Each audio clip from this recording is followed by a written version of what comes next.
अधीर विधाता ब्रह्मा अपनी कमल आसन स्थली पर बैठकर अनंत ब्रह्मांड की शक्ति का अनुभव करते हैं।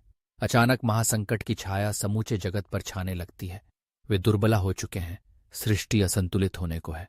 तभी अंधकार और तेज की मध्यम लहरियों के बीच प्रकट होती है मां काली, त्रिनेत्रा, महाक्रोध स्वरूपिणी, किंतु करुणा का भी मूर्तिमान रूप। ब्रह्मा धीरे धीरे अपनी वाणी खोलते हैं। मां काली, आप जगत जननी हैं। मेरी सृष्टि आपकी शक्ति के बिना अधूरी है। जब जब सृष्टि संकट में आई है, आपने अपने क्रोध से विनाश और अपनी ममता से संरचना दोनों का वर्ण किया है। किंतु आज यह काल चक्र बहुत ही भयावह दिखाई देता है। क्या सृष्टि का विनाश अवश्यंभावी है? काली का मुखमंडल चंद्रमा जैसे जाज्वल्यमान हो उठता है। उनका स्वर गूंजता है, हे ब्रह्मा, सृष्टि और संहार मेरी इच्छाओं के दो किनारे हैं। तुम्हारे प्रश्न में आशंका छिपी है, किंतु जान लो, जहां अंधकार गहराता है वहीं प्रकाश का जन्म होता है। विनाश के गर्भ में ही सृजन पलता है।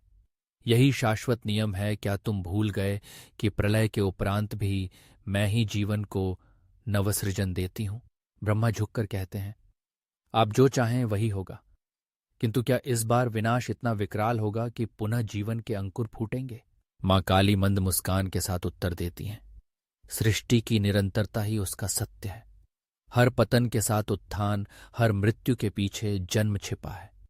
यह रात्रि की जब गहनतम होगी, तभी तो नव प्रभात का आरंभ होगा।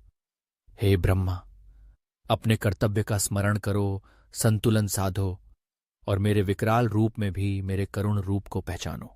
ब्रह्मा श्रद्धावनत होकर मां का आशीर्वाद ग्रहण करते हैं। काली शणैः शणैः अदृश्य हो जाती हैं, किंतु उनका संदेश युगों युगों तक ब्रह्मांड में गुंजायमान रहता है। संहार और सृजन दोनों ही एक ही शक्ति के दो स्वरूप हैं, और यही है काल की सबसे बड़ी लीला।